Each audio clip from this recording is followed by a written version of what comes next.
My name is Emily Walker. I'm 28 now, living and working in Denver, Colorado, but if you really want to understand why my story matters, we have to go back to the beginning.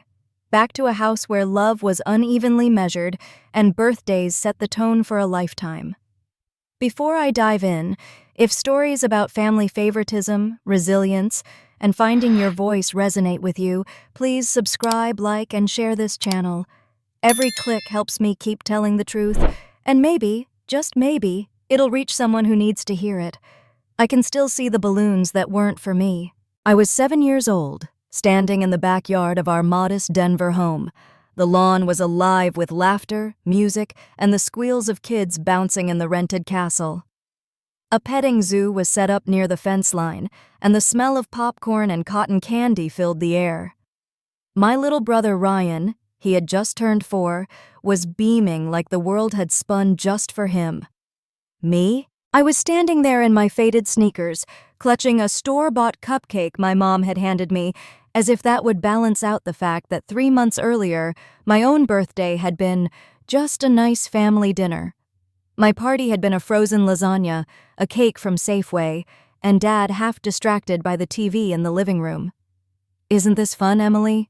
Mom had said that day, sweeping past me with a tray of sodas for Ryan's friends. I remember staring at her, wishing she would look me in the eye long enough to notice the way my throat burned. "Yeah," I mumbled, forcing a smile. "It's great." What I didn't say was, why wasn't I worth this much joy? That was the pattern. Ryan wanted something, and it appeared. When he saw a kid riding a shiny red bike down the block, he stomped his feet until Dad drove him straight to the sporting goods store.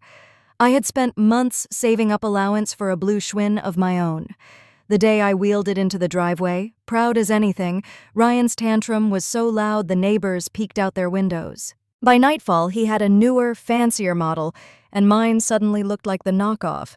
I remember standing by the garage, running my fingers over the chipped paint of my handlebars, listening to Dad laugh as Ryan raced circles in the cul-de-sac.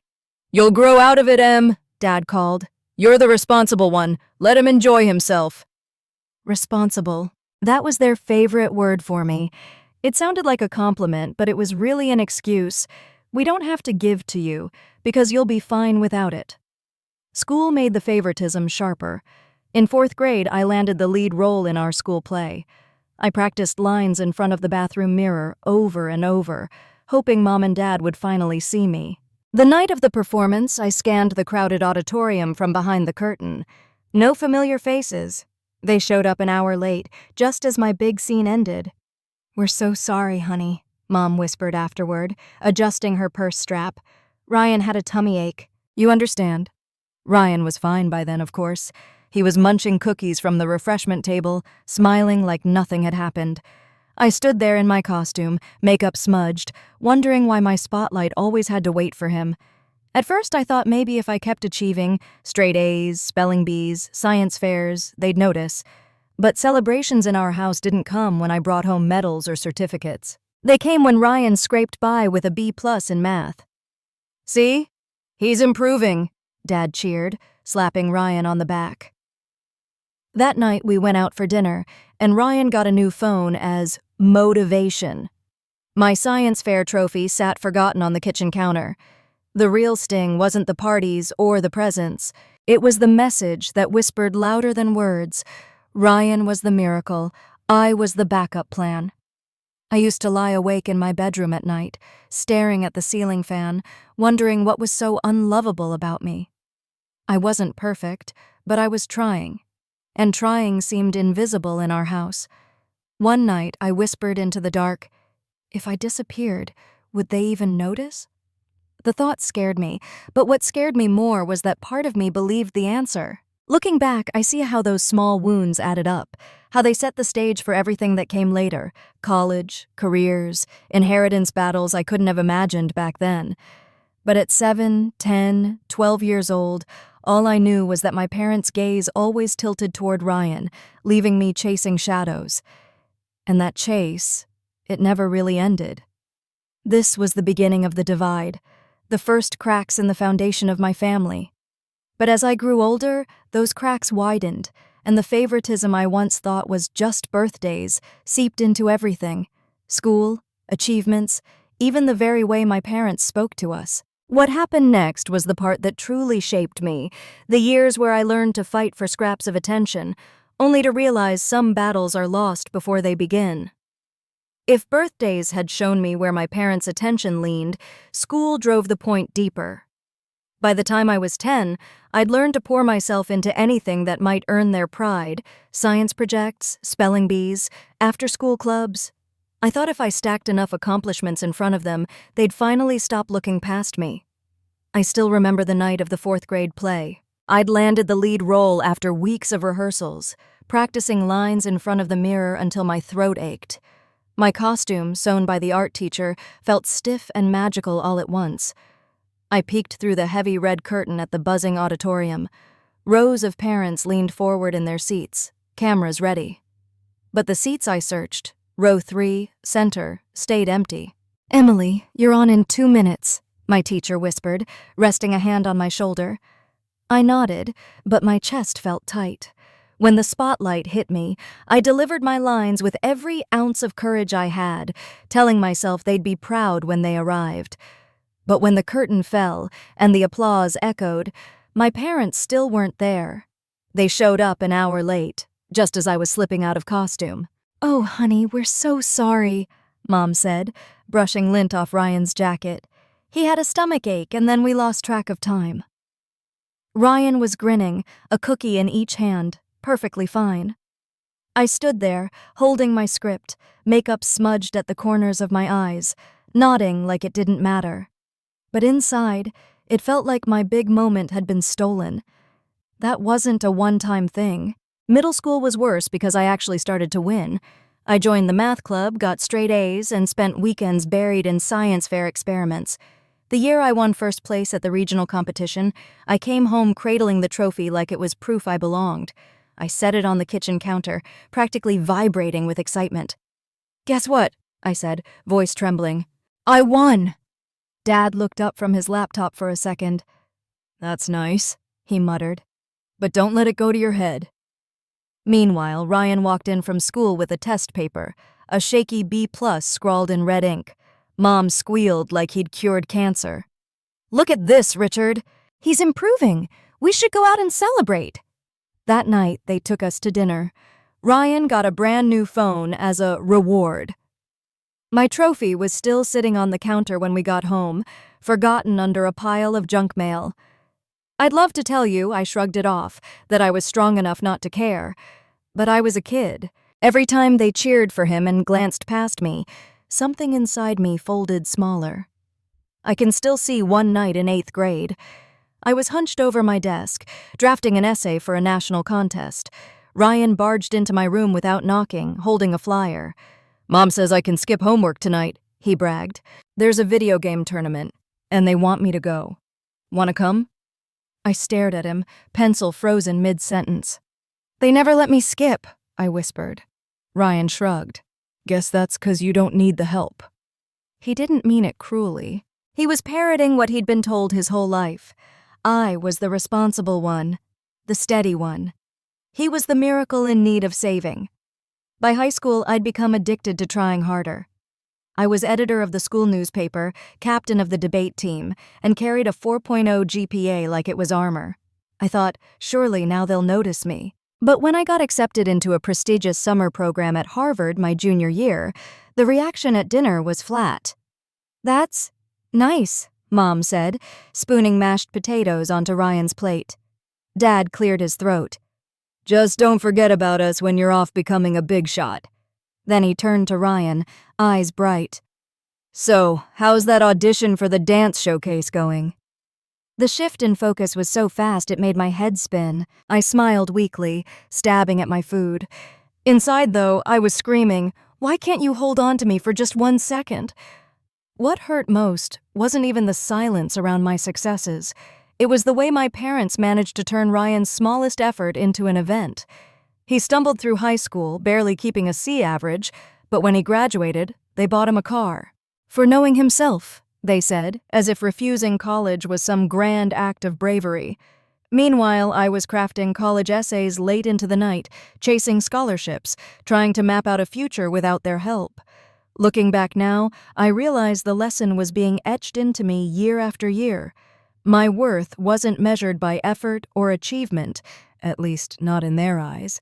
And yet, I kept pushing. Maybe it was stubbornness. Maybe it was survival. Because part of me still believed that if I reached high enough, worked hard enough, they'd finally see me. What I didn't know then was that no matter how many medals I won or grades I earned, their gaze would always slide past me to land on Ryan. And that truth? It became the quiet engine that drove me, right into the next chapter of my life, where the gap between us grew wider than ever. By the time high school rolled around, I had stopped waiting for applause. I knew it wasn't coming, so instead I built my own rhythm. Grades, clubs, late-night studying, debates, writing for the school newspaper.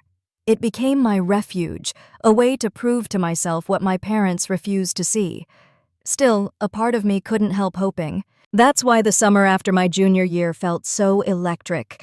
Out of hundreds of applicants, I was chosen for a prestigious academic program at Harvard University in Boston.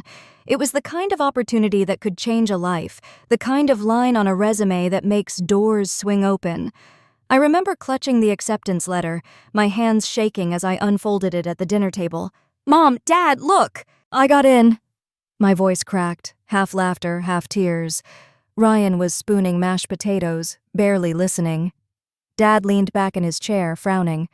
"Boston, huh? That's far." "What about Ryan's basketball showcase that week?" I froze. "His basketball showcase?" Mom added quickly. "We'll figure it out, honey. That's nice, but don't stress too much. College is still a long way off."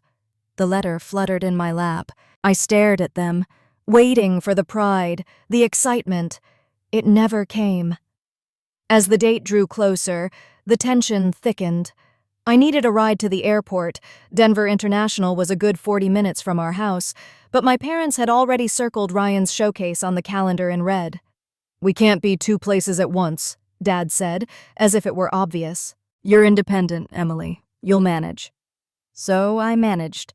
A friend's parents agreed to drive me. The morning of my flight, I stood in the driveway with my suitcase, watching as Dad loaded Ryan's gear into the car. The sound of the basketball bouncing on the pavement echoed like a taunt. Mom kissed my cheek quickly. "Be safe. Call us when you land." Ryan shouted from the back seat, "Good luck at nerd camp."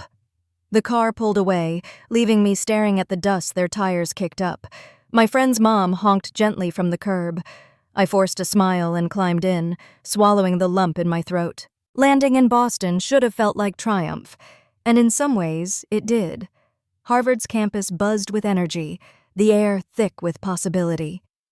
For the first time, I was surrounded by kids like me, driven, curious, hungry for more. We stayed up late in dorm lounges, debating philosophy and politics, sharing stories about parents who were proud, who sent them off with hugs and tears. I lied sometimes, told them my parents were thrilled too. It was easier than admitting the truth, that I had been dropped off like an afterthought.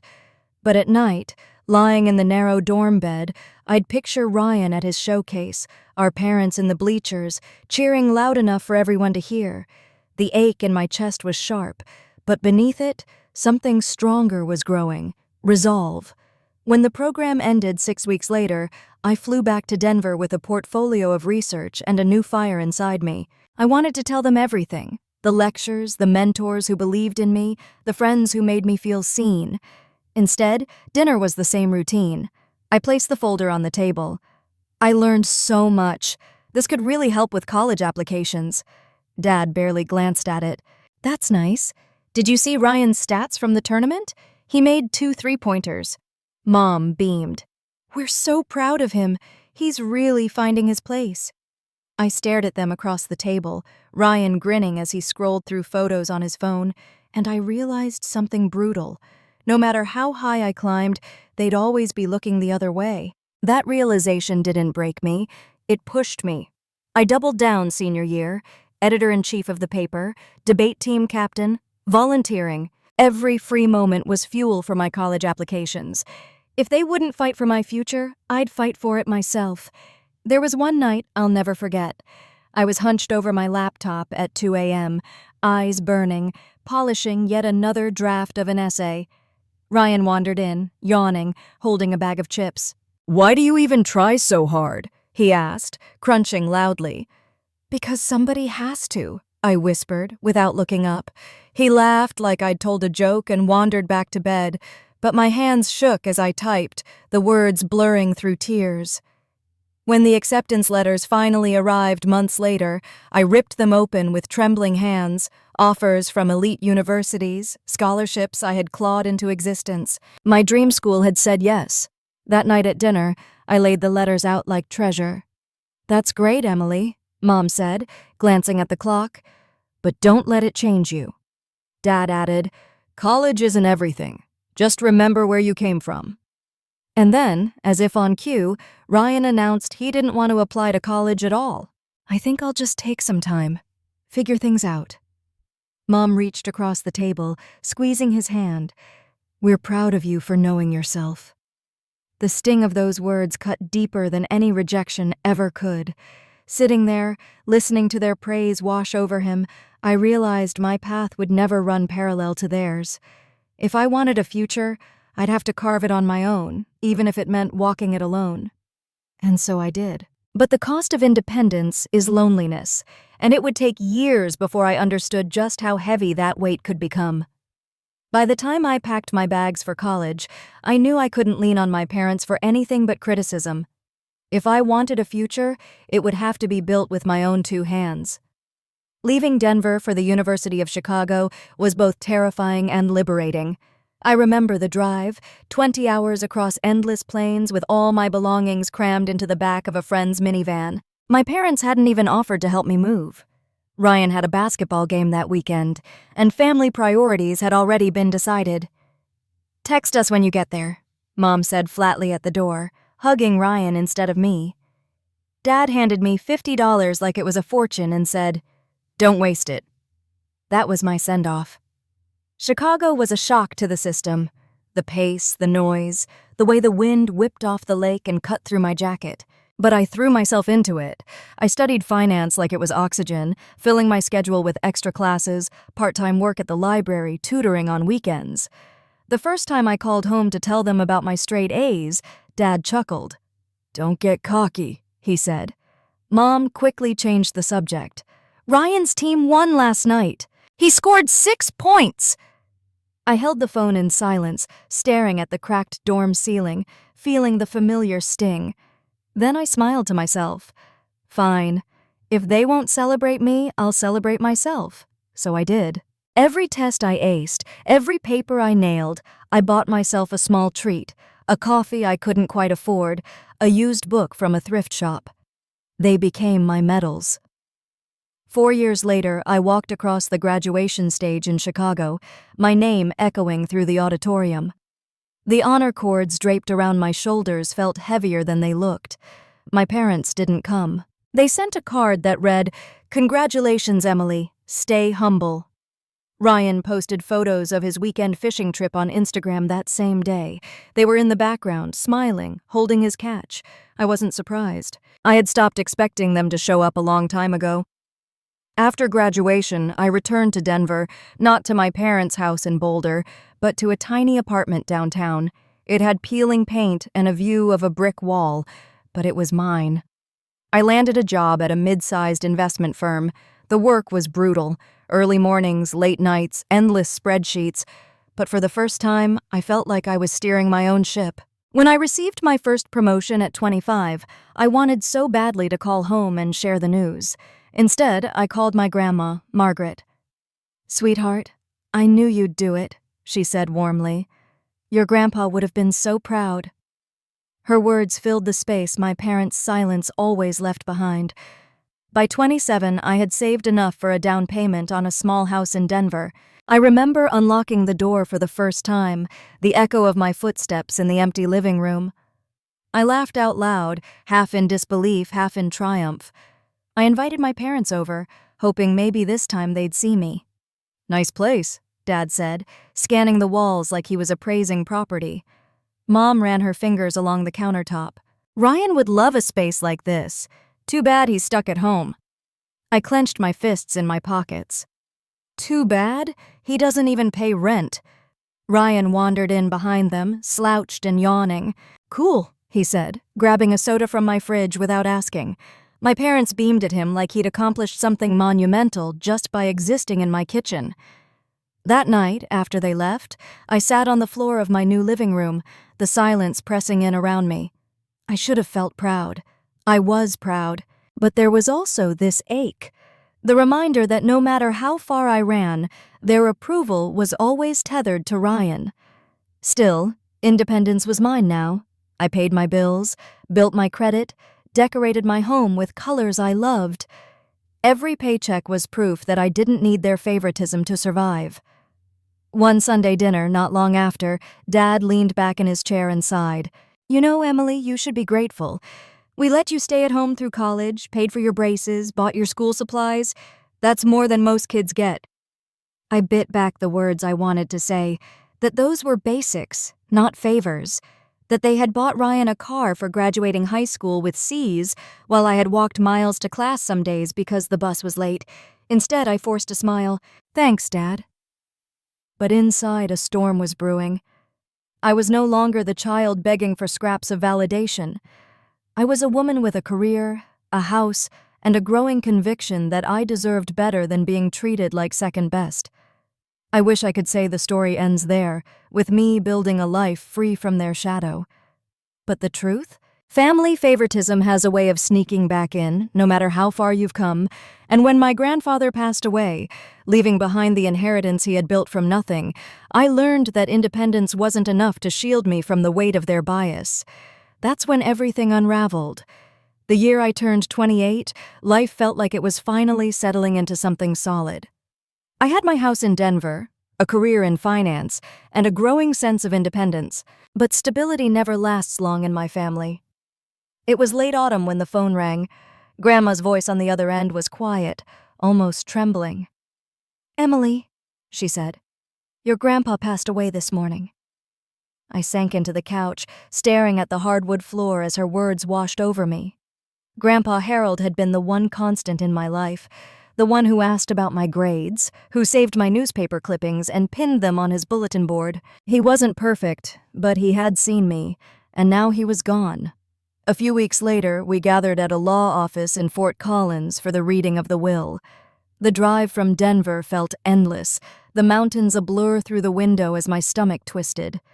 Grandma sat up front with a quiet dignity, her eyes red-rimmed but steady.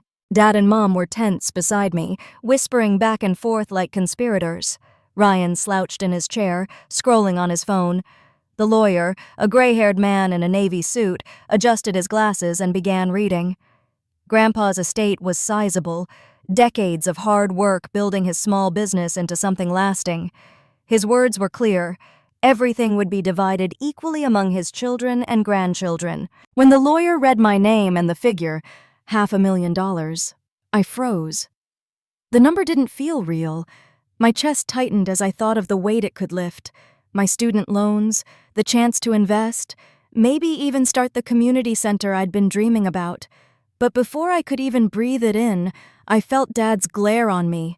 His jaw was clenched, his hand gripping the armrest so hard his knuckles went white. "That can't be right," he said sharply. "Ryan needs this more than Emily." The lawyer paused. "Mr. Walker, the will is explicit. Your father chose equal distribution." Mom leaned forward, her voice low but sharp. "Emily has a career, a house, a good salary. Ryan is struggling. Dad would have wanted to make sure his grandson was taken care of." I opened my mouth, my voice trembling but steady. Grandpa knew exactly what he was doing. He wanted fairness. That was his choice, not yours. The ride home from Fort Collins was suffocating. Mom and Dad sat rigid in the front, whispering in harsh tones, while Ryan stared out the window, avoiding my eyes. Finally, Dad turned around, his face hard. "You need to do the right thing," he said. "Give your share to Ryan. He deserves it more than you. You've had enough advantages." "Advantages?" I almost laughed, but the sound caught in my throat. I've worked for everything I have. I didn't get a free car at 17. I didn't get applause for a B on a test. This, I held up the folder of documents from the lawyer, is the one time something was given equally, and you can't stand it. Mom's eyes narrowed. Don't be selfish. Families look out for each other. You wouldn't even be where you are if it weren't for us. We paid for your braces, your school supplies, let you live at home during college, and this is how you repay us? Her words hit like a slap. They weren't remembering the nights I worked 2 jobs, the scholarships I earned, the loans I carried on my back. They remembered the bare minimum they'd given and were now using it as leverage. At home, the pressure only grew. Every conversation circled back to guilt. Dad would bring up old stories. Remember when I drove you to debate practice? Remember when we bought you that winter coat? As if those moments meant I owed them my inheritance. Ryan, for his part, stayed quiet. One evening, I caught him in the kitchen while Mom and Dad argued in the living room. "Ryan," I said softly, "do you really think I should give it to you?" He looked down at his sneakers, shifting uncomfortably. "I don't know. Mom and Dad think it's right. Maybe they know best." I stared at him, the ache sharp in my chest. "Even now, you won't stand up for me." It all came to a head one Sunday dinner.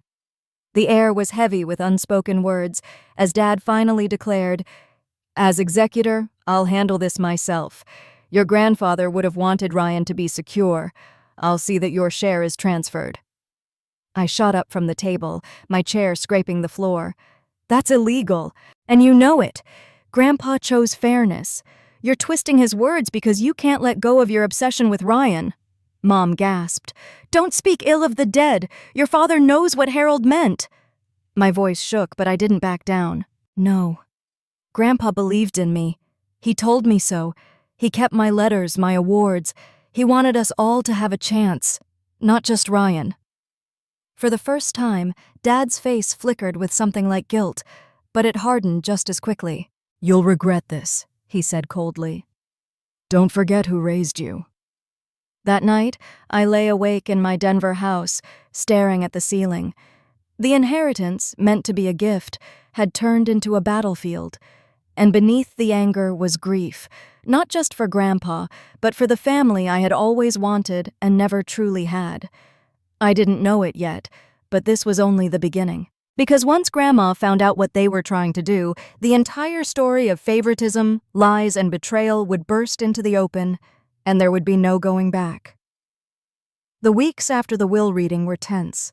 Grief should have pulled us closer together, but in my family, grief had always been tangled with control, and this time the control was worth $500,000. It started one Sunday evening at my parents' house in Boulder.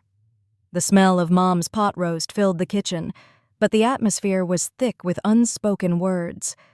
Ryan sat at the table, scrolling on his phone, while Dad leaned back with that calculating look I'd learned to dread. Finally, he cleared his throat. "I've been thinking," he said, fixing me with a steady stare.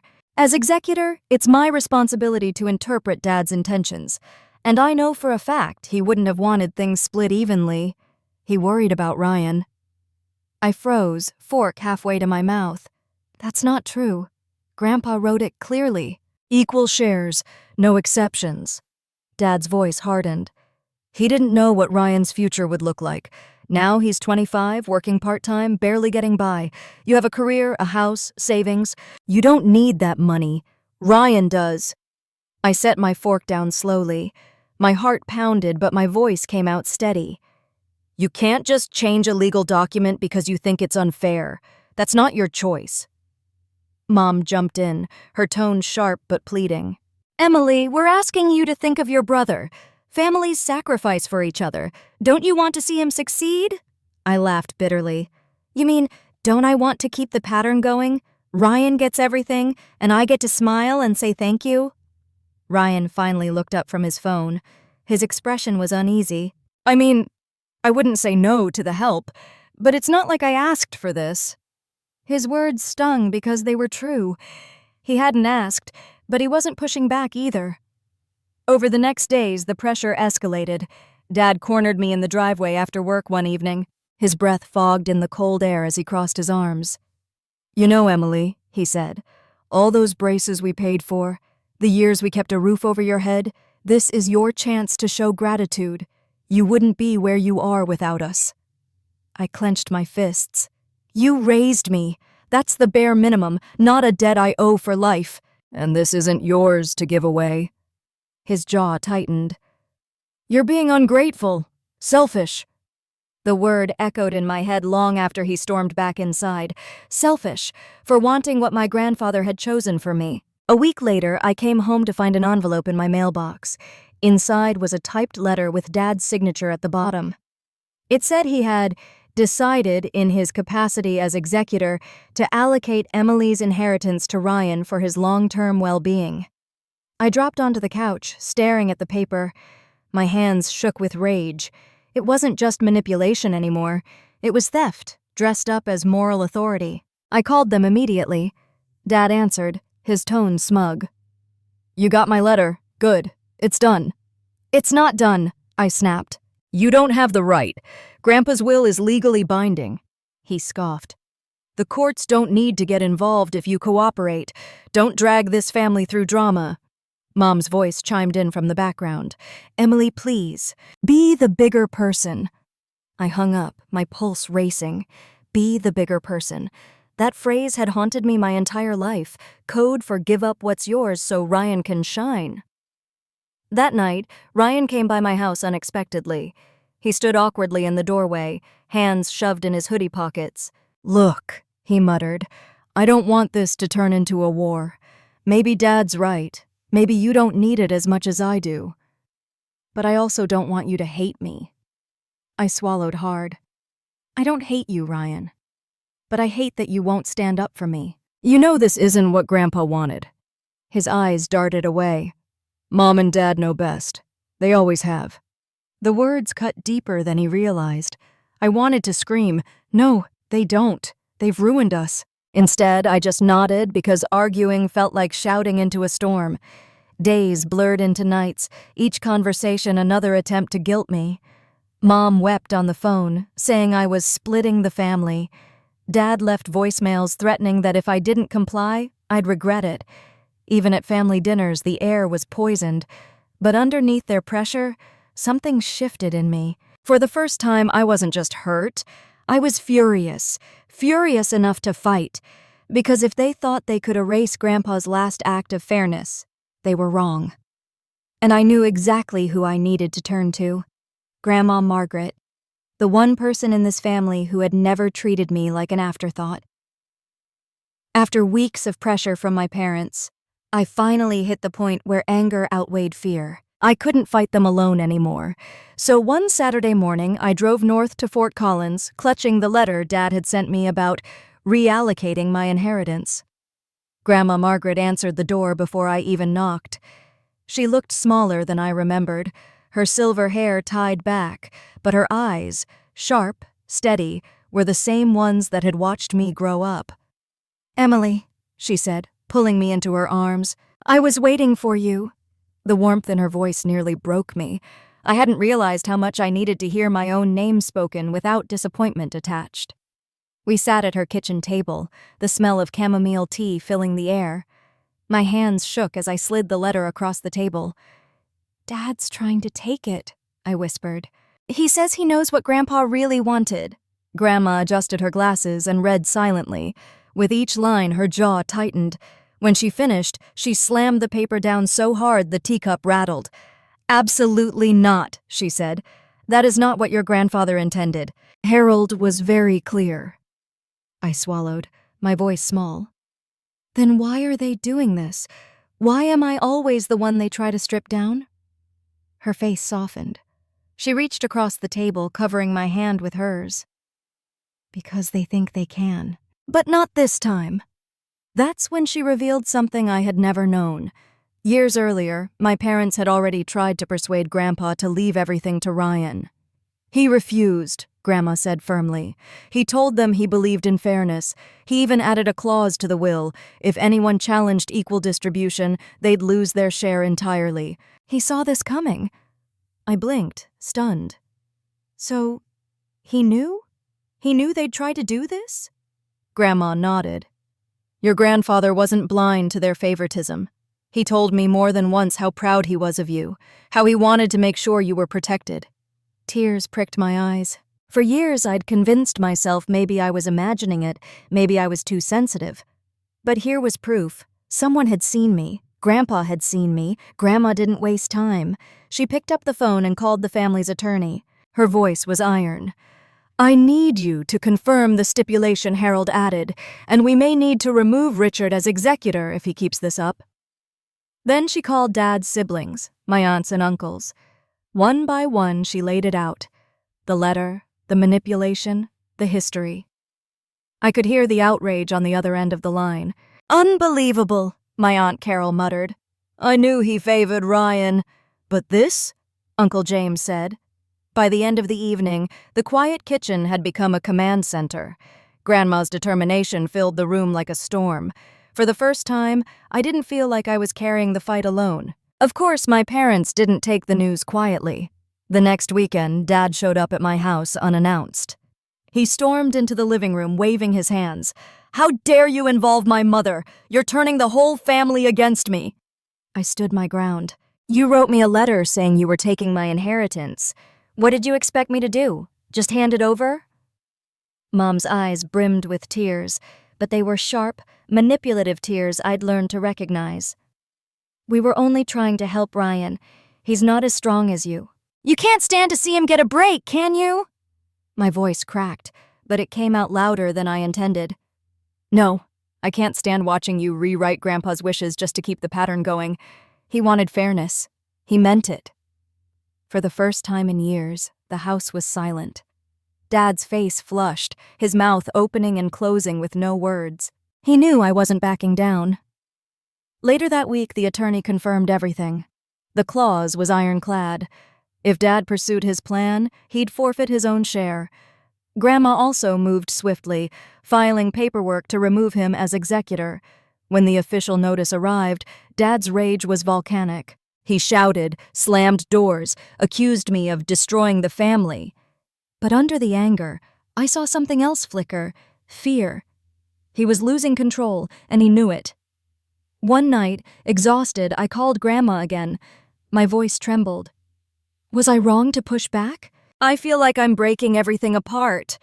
Her reply was gentle but fierce. Sweetheart, you're not breaking anything. You're refusing to be broken. That's a very different thing. Those words settled into me like armor. For the first time in my life, I wasn't shrinking under their pressure. I was standing tall, with Grandma by my side, and with the truth finally on my side too. But I also knew this battle wasn't over. The favoritism that had poisoned our family for decades was now out in the open, and some wounds, once exposed, can't be ignored anymore. The news spread faster than I expected. Grandma had told my aunts and uncles what Dad was trying to do, and soon every corner of the Walker family tree was buzzing. Some were furious at him, others whispered that I had gone too far by dragging everyone else into it. Either way, the secret was out. The first time I felt the fracture was at a Sunday dinner in Denver. Normally, these meals had been routine, noisy affairs, casseroles, laughter, Ryan telling stories while my parents beamed at him. But this time the air was heavy, eyes darted, voices hushed, plates clinked too loudly against the table. Halfway through the meal, Aunt Carol set down her fork and cleared her throat.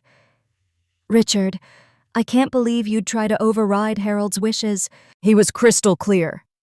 Dad stiffened, his jaw tightening. You don't understand.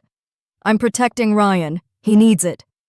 Uncle James leaned forward, his voice sharp. No, what you're doing is stealing from your own daughter. The table erupted. Mom's voice cut through, high-pitched with fury. How dare you judge us? Emily's had every advantage. Ryan's been overlooked his whole life. I laughed bitterly, the sound surprising even me. Overlooked? He's been the golden child since the day he was born. Ryan shifted uncomfortably in his seat, avoiding my gaze. Can we not do this right now? He muttered. But it was already happening. The divide that had always run quietly beneath the surface was now splitting wide open in front of everyone. Over the next few weeks, the tension only grew. Some cousins texted me in quiet support. "We're proud of you for standing up for yourself." Others sent messages dripping with disapproval. "Family harmony matters more than money. Why can't you let it go?"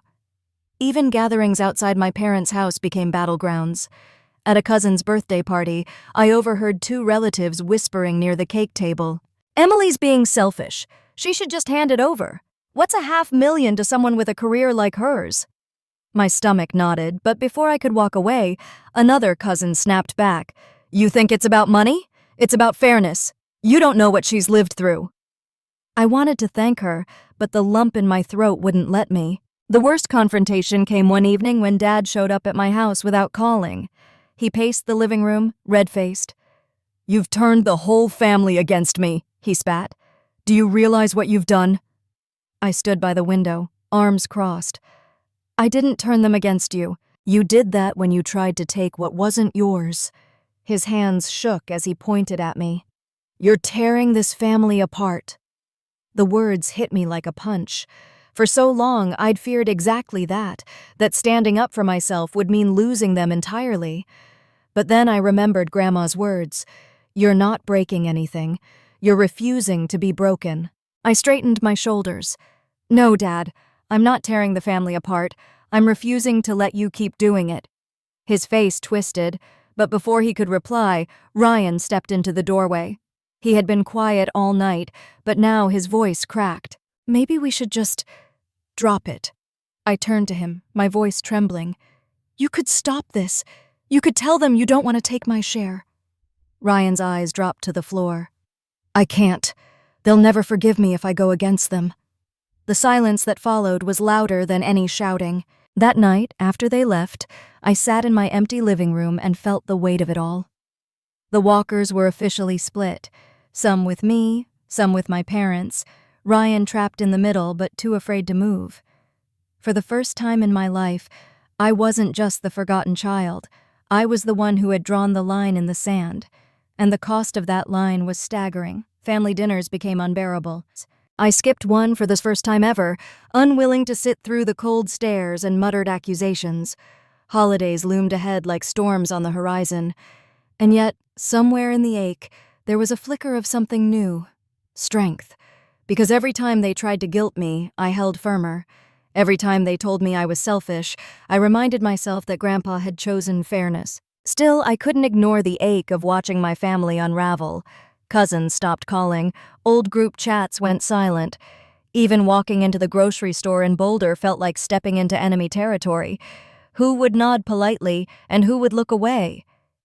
But in the quiet, I also began to realize something else. Maybe this wasn't the beginning of the end. Maybe it was the beginning of truth finally surfacing. 6 months. That's how long it took for the storm to finally break. Half a year of tense phone calls, endless paperwork, and family gatherings that felt more like courtrooms than dinners. By the time the outcome arrived, I was worn thin. But I was also stronger than I had ever been. The decision came in a plain, white envelope. I sat at my kitchen table in Denver, hands trembling as I slid a finger under the seal. The attorney's words spilled across the page. My inheritance was safe. The will would stand exactly as Grandpa had written it. I exhaled so hard it came out like a sob. I'd won. Grandma was the first person I called. "He would be proud of you," she said, her voice firm but warm. "You defended what he built, and you defended yourself." Her words settled into me like sunlight breaking through clouds. But the warmth didn't last long, because victory in this family never came without cost. The fallout was immediate. My father was officially removed as executor. He didn't take it quietly. "You embarrassed me," he shouted over the phone, his voice shaking with rage. "You turned my own siblings against me. Do you know what you've done to this family?" I gripped the receiver so hard my knuckles turned white. "No, Dad. You did that when you tried to steal from me." There was a pause. Then his voice dropped, cold and sharp. "Don't bother coming back to this house. You're no daughter of mine." I hung up before my tears could give him the satisfaction. Mom's approach was different. She cried, her words dripping with guilt. "Emily, I don't understand why you couldn't just keep it between us. Did you have to humiliate us in front of everyone? You've broken this family in two." I closed my eyes, pinching the bridge of my nose. "Mom, the family was broken long before this. You just didn't want to see it." Her sobs grew louder. I wanted to comfort her, but part of me knew she was crying more for herself than for me. Even Ryan wasn't spared. At a family barbecue, he cornered me near the grill, his hands stuffed into his jeans. "I didn't ask for this mess," he muttered. I sighed. "I know, but you didn't try to stop it either." He looked away, shame flickering across his face. "You don't get it, Em. If I went against them, I'd lose everything. At least you can survive without them." I wanted to shake him, scream that surviving isn't the same as living. But I just nodded. He wasn't wrong. The wider family fractured like glass. Some cousins hugged me tightly, whispering, "Good for you. About time someone stood up." Others barely looked at me, their silence laced with judgment. Aunt Carol texted late one night, "Stay strong. You did the right thing." But another cousin wrote, "Was money really worth all this?" It was never about the money. But to people on the outside, that was the easiest story to tell. One evening, about a month after the ruling, I attended a family gathering hosted by my aunt. I didn't know my parents would be there until I walked through the door and saw them. The room went tense instantly. Mom's eyes brimmed with tears. Dad's glare could have cut steel. "You took from Ryan," he barked suddenly, his voice echoing across the room. "You poisoned your grandmother against us. You ruined all the good memories of this family." Before I could respond, Mom grabbed an old photo album off the shelf and hurled it onto the floor at my feet. Pictures scattered, birthdays, Christmas mornings, snapshots of Ryan smiling while I stood in the background. The room fell silent. Cousins and uncles shifted uncomfortably. It took 3 relatives to calm Dad down enough to leave. I stood frozen, staring at those photos spread across the carpet. Every page told the same story. Ryan at the center, me in the shadows. I bent down, picked up one photo, and tucked it into my pocket. Not as a keepsake, but as a reminder, proof of what I had lived through. That night, back in my Denver home, I poured myself a glass of wine and sat on the porch. The city lights glittered in the distance, a world bigger than my family drama. I'd won the battle, legally, financially, even morally. But the victory felt heavy. The silence from my parents was deafening, the distance from half my family sharp as broken glass. And yet, beneath the grief, there was a flicker of something else. Relief. For the first time, I hadn't backed down. For the first time, I had drawn a line and refused to cross it. I whispered into the night, almost to Grandpa, almost to myself, "They can hate me if they want, but I'm not invisible anymore." And for the first time in years, the words didn't feel like defiance. They felt like truth. The night after the confrontation at Aunt Carol's house, I didn't expect to hear from Ryan. He'd stood in the corner, silent as Dad's anger filled the room, his eyes darting between me and the rest of the family like he was trapped in a fire he couldn't escape. But 2 days later, my phone lit up with his name. "Hey," he said, his voice low, uncertain. "Can we talk?" I almost said no. 6 months of distance, 6 months of him siding with Mom and Dad, or at least refusing to stand with me, had hardened something inside me. But something in his tone. It wasn't defensive. It wasn't angry. It sounded more like surrender. "Where?" I asked cautiously. "There's a diner off Colfax, near the old movie theater. Noon tomorrow?" I hesitated, then agreed. The next day I spotted him through the window of the diner, already seated in a booth, a half-drunk cup of coffee in front of him. He looked older than 32 should. His hair was messy, his jaw tight, and his shoulders slumped like he'd been carrying the weight of both parents on his back. I slid into the booth. "Didn't think you'd actually show up." Ryan gave a dry laugh. "Didn't think you'd say yes." For a moment, neither of us spoke. The hum of conversation around us filled the silence until Ryan finally leaned forward. "I saw Dad that night," he said quietly. "After the fight at Carol's. He was furious, pacing around the driveway, swearing you'd pay for humiliating him. But then he said something that stuck with me." "What did he say?" I asked, my stomach tightening. Ryan's jaw clenched. He said, "At least I still have a real child in Ryan.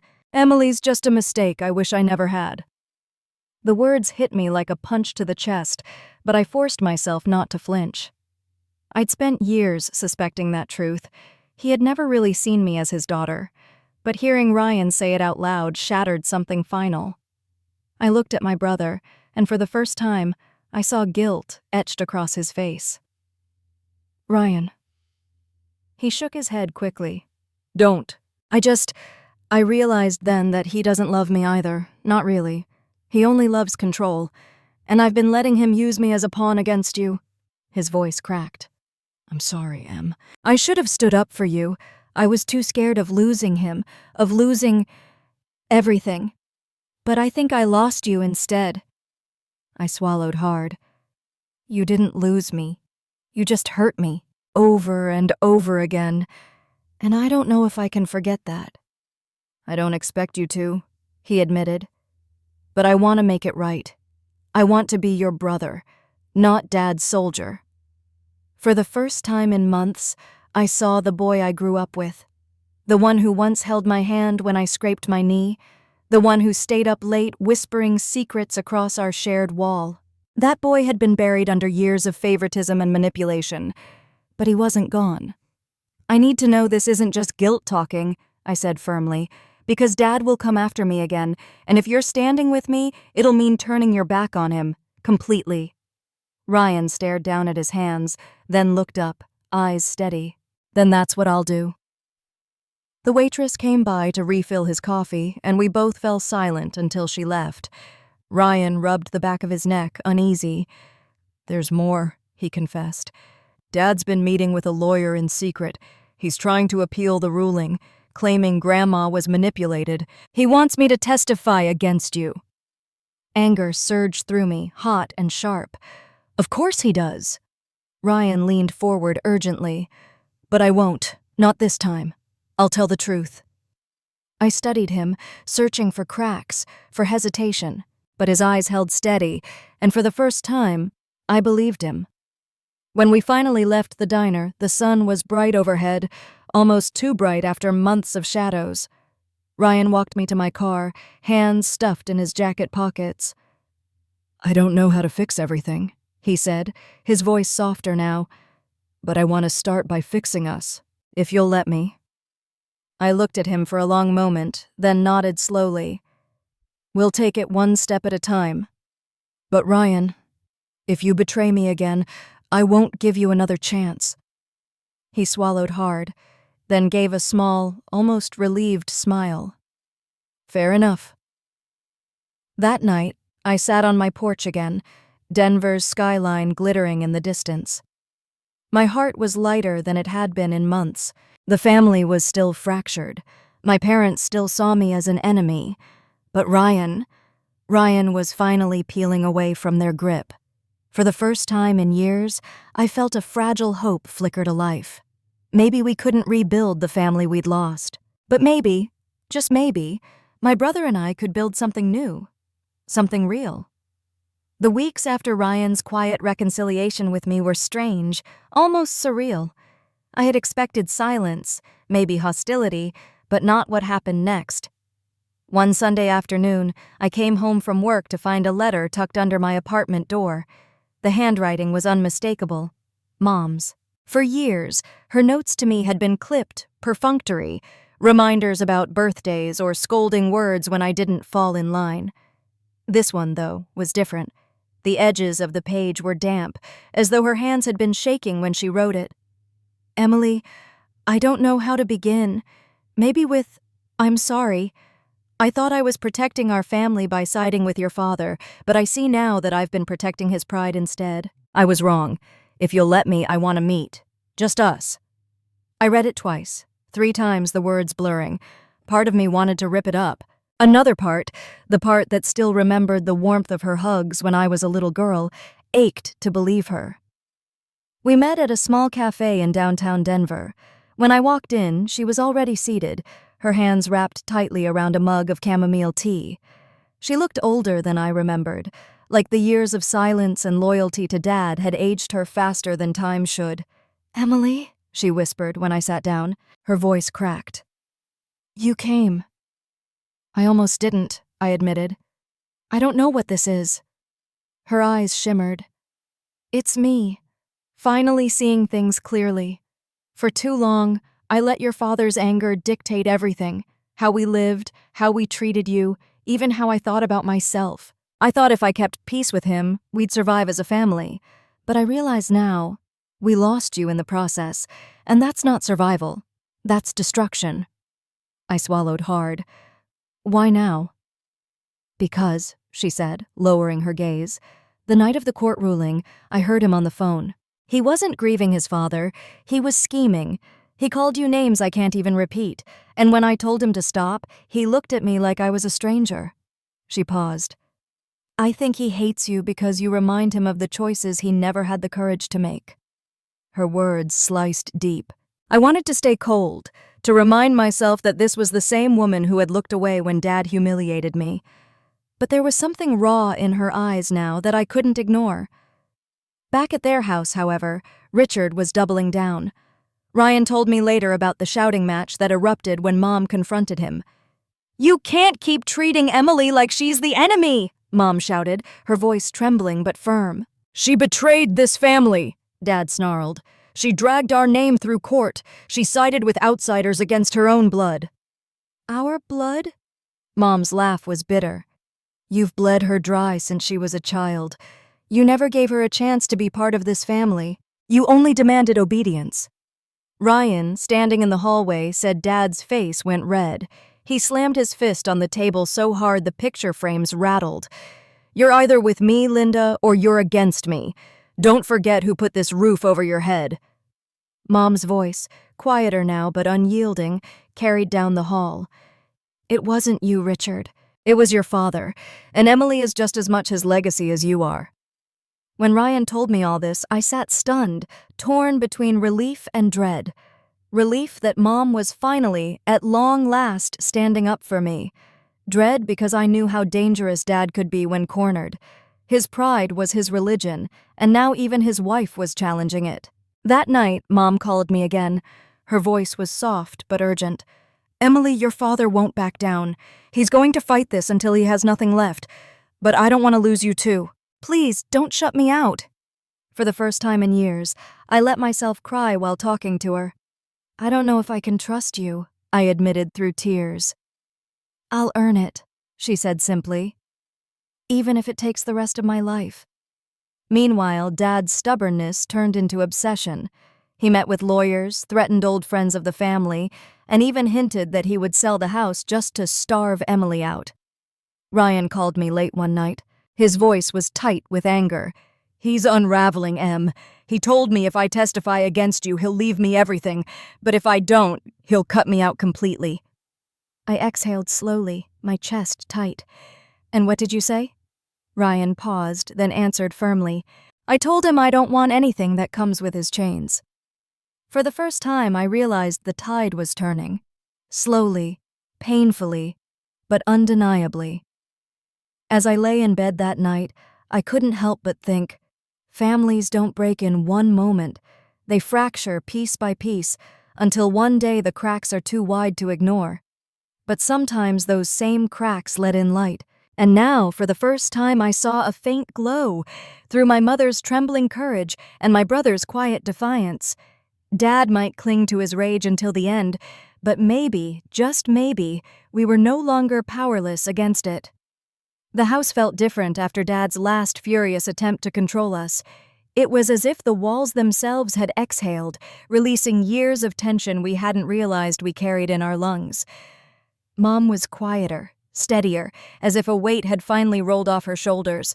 Ryan, though still scarred by the battles he had endured, began to show glimmers of the boy I once knew, the one who laughed easily, who wasn't afraid to dream. And me?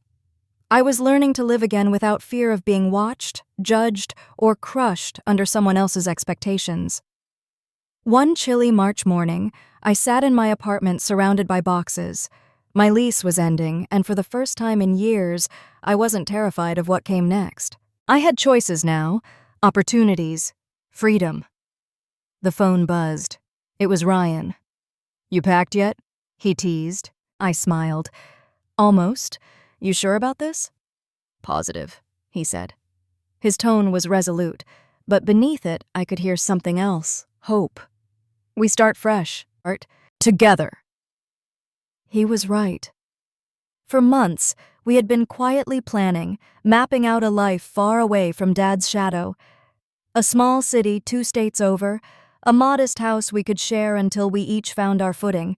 Ryan wanted to enroll in community college, finally chasing the education he'd been too beaten down to pursue. I'd accepted a new job offer, one that valued my experience without tying me back to family expectations. The morning we left, Mom stood in the driveway. She hugged us both tightly, her tears dampening my coat. "I don't know what the future holds," she whispered, "but I want you to know. I believe in you. Both of you. Don't let your father's mistakes define your lives." I held her a little longer, feeling the fragility of her frame. For years she had been complicit in my suffering, but now she was choosing differently. It didn't erase the past, but it planted the seed of forgiveness. "Come visit us," Ryan said, his hand resting on her shoulder. She nodded. "When it's safe, I will." Dad didn't come outside. We didn't expect him to. Some men would rather lose everything than admit they were wrong. The road stretched out before us like a promise. Ryan turned up the radio, and for the first time in forever, we sang along, badly, laughing so hard I had to wipe my eyes just to see the highway. Somewhere between the verses, I glanced at him. His jawline was softer now, his eyes calmer. My brother was coming back to life. "Emily," he said over the music. "Thank you for not giving up on me." I swallowed, my throat thick. "You're my brother. That's what we do." He grinned, a grin so unguarded it broke something open inside me. I realized then that no inheritance, no courtroom victory, no apology from Dad could ever mean more than this. The two of us, scarred but standing, daring to believe in a future we'd build ourselves. Weeks later, our new home was still a patchwork of half-unpacked boxes and second-hand furniture, but it felt alive. Ryan cooked dinner while blasting rock music, and I painted the walls with colors Dad would have hated, bright yellows and deep blues. Sometimes, late at night, we sat on the porch and talked about everything, the years we lost, the people we became, the dreams we finally felt free to name. "I used to think I was broken," Ryan confessed one evening, staring at the horizon. Like Dad's voice lived inside my head. "But now, I think maybe I was just waiting for someone to remind me I wasn't alone." "You never were," I said softly. "Even when you thought you were, you had me." He looked at me then, and I knew he believed it. Looking back now, I see that life isn't just about surviving what others do to us. It's about choosing, day after day, to step out of their shadows and into our own light. For years, I let anger and fear dictate my story. I thought family meant loyalty no matter the cost. But I've learned that true family isn't about blood. It's about love, respect, and the courage to fight for each other when the world tries to tear you apart. Ryan and I aren't perfect, and our scars will never fully fade. But we're free. Free to rebuild, free to forgive on our terms, free to dream without apology. And maybe that's the greatest revenge of all. Not to mirror the cruelty we endured, but to rise above it, stronger and kinder than anyone expected. If there's one thing I want you to take from my story, it's this. You are not defined by the pain others inflict on you. You are defined by what you choose to do with it. So if this touched you, I invite you, subscribe, share this story, and tell me in the comments, what does family mean to you? Let's keep this conversation alive, together.